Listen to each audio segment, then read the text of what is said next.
বই প্রতি হরফে 10টা করে নেকি পেয়ে গেলাম।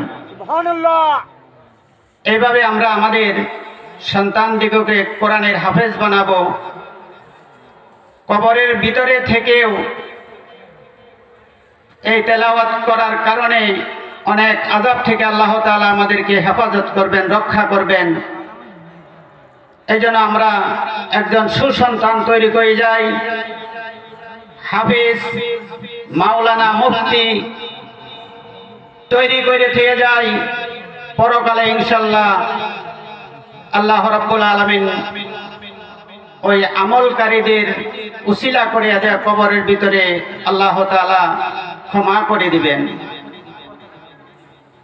আমরা যারা দাঁড়িয়ে আছি মেহেরবানি করে বসে পড়ে। বারবার বলা হচ্ছে যে ভাই এখানে আল্লাহর রহমত বৃষ্টির মতো আজকে বর্ষিত হইতে থাকবে, তাই আমরা কেন এখনো সামিয়ানার বাহিরে এলোমেলো করছি, ঘোরাফেরা করতেছি? মেহেরবানি করে আমরা সকলে চলে আসছি। মুহতারাম হাজিরিন, এ পর্যায়ে